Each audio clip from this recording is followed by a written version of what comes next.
Mark Rogers TV, Week 16 of our NFL predictions, coming off an impressive 11-5 showing straight up, but more impressively, 11-5 also against the spread. Let's keep it up in Week 16 as we head toward the playoffs with so many crucial games to preview.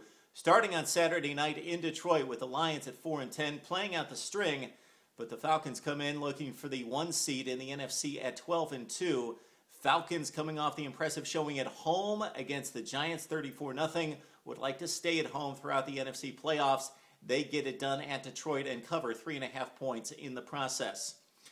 On Sunday, we've got a crucial game in Dallas with the Cowboys at 8-6, tied for first place in the NFC East and controlling its own destiny, hosting the Saints. The Saints need like 85 different things to happen and to win out to go to the playoffs. So basically playing out the string with Drew Brees at quarterback, leading the NFL in yards and touchdowns, always a threat despite maybe the NFL's worst defense, certainly statistically against yards gained.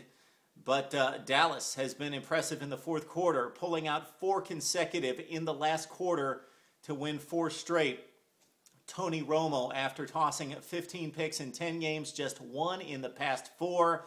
But we like the Saints to pull off the upset, so take New Orleans plus the 3 points in Dallas as the Cowboys disappoint yet again this season. Tennessee taking on Green Bay. The Titans knocked the Jets out of the playoffs on Monday. They are 5-9 with Jake Locker at quarterback, Chris Johnson with a 94-yard touchdown run. Otherwise, just 20 carries for 28 yards.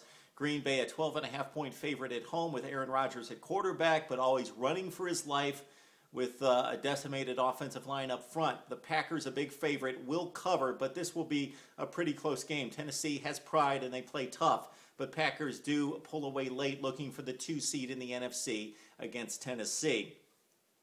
Big game in Kansas City, not for the Chiefs at 2-12, although they would like to get that number 1 NFL draft pick. It's Indianapolis at 9-5, looking for a playoff berth with Andrew Luck at quarterback and 20 touchdowns passing, despite leading the league in interceptions as well.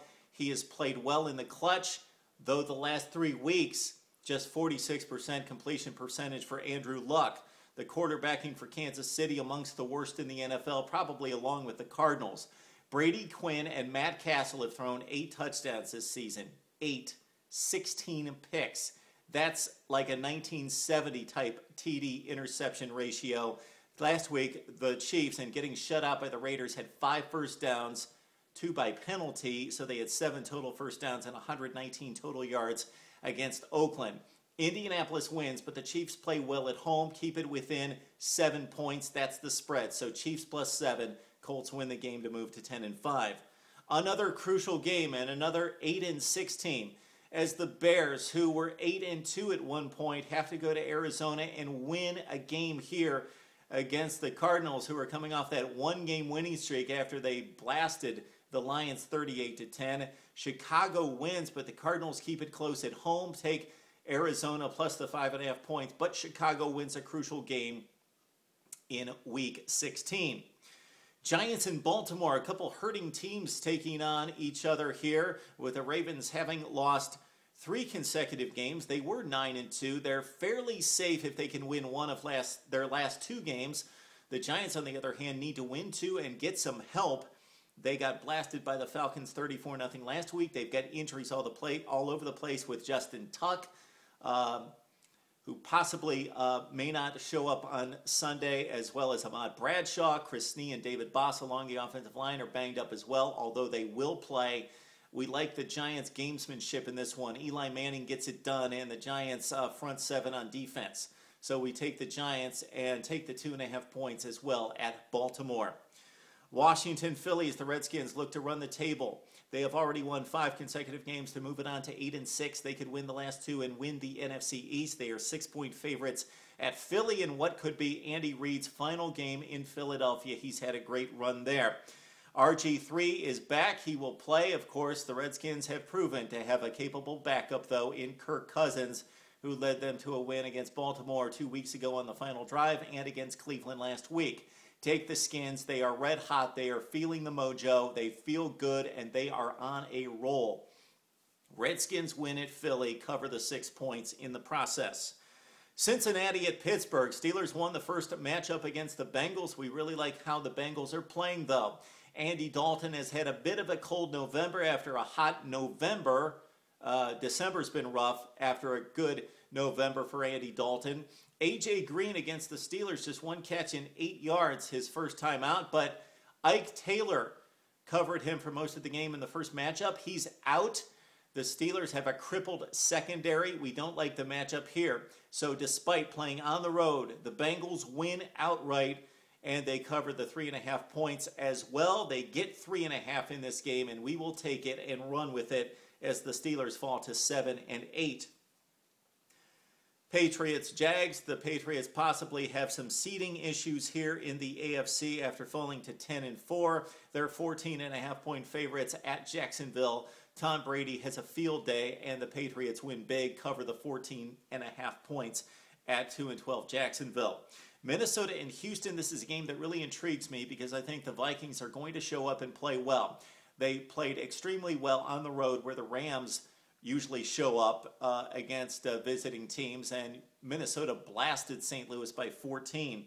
They go to Houston where the Texans are a 12-2 team, and the Vikings are 9.5-point favorites. The only thing that scares me away from picking the upset is that Christian Ponder against that Texans defense on the road. Don't like that matchup, but Adrian Peterson, of course, has been phenomenal. He needs 192 yards to break Eric Dickerson's all-time record of 21.05. He needs 192. He's not going to get it this week against the Texans, but he could set himself up very nicely going into the final game of the season. Most importantly for the Vikings, they hold the wild card spot, but it's very tenuous because they've got a tough one here at Houston. Texans win. Vikings cover the 9.5 points at Houston. Cleveland-Denver, the Brownies at 5-9, lost after a 3-game winning streak. The Broncos on an unbelievable roll with 9 consecutive wins, win again, but the Browns cover 13.5. If you've noticed, the Browns keep them all close. They normally lose, but they keep it close, and they do so again at Invesco Field against Denver and the Broncos. This game is ridiculous. I just love this matchup, and I hope it lives up to its billing and potential because you've got the NFL's number 1 and number 2 ranked defense points against Seattle and San Francisco playing at Seattle where the Seahawks are 6-0 and are trying to take the NFC West crown back from San Francisco. The Niners, of course, almost making a Super Bowl run last year, look to control the division, but Seattle and rookie quarterback Russell Wilson won't go away easily. Trouble with Seattle's secondary here is that Brandon Browner, their fine quarterback, will not play in the game. He's still serving a 4-game suspension for performance-enhancing drugs, and he could be joined on the bench by Richard Sherman. We're still waiting word as to whether his appeal has gone through. He's appealed a 4-game suspension as well. If Sherman and Browner are both out, that spells trouble, of course, for Seattle, although the 49ers and their passing attack, not exactly the type to take full advantage of that situation in the secondary. We like San Francisco in a tight, incredible game. We believe San Francisco's had the best defense in the NFL. We believe that Seattle's got one of the top 5. This is a great matchup. Colin Kaepernick threw 4 touchdowns against the Pats in winning in a tough place to play across country. He does it again at Seattle. Take the Niners. This is generally a pick'em game or San Francisco -1. So San Francisco covers and they win at Seattle to wrap up the NFC West. A couple throwaway games with Buffalo taking on Miami. Bills 4.5-point underdogs. We look for them to cover at Miami, but the Dolphins win the game outright. Oakland at Carolina. The Panthers have played well in recent weeks, just completely mauled San Diego on the road last weekend. The Raiders played the Chiefs last week. They did win the game 15-0. We like Oakland plus the points, 9.5, but Carolina wins the game.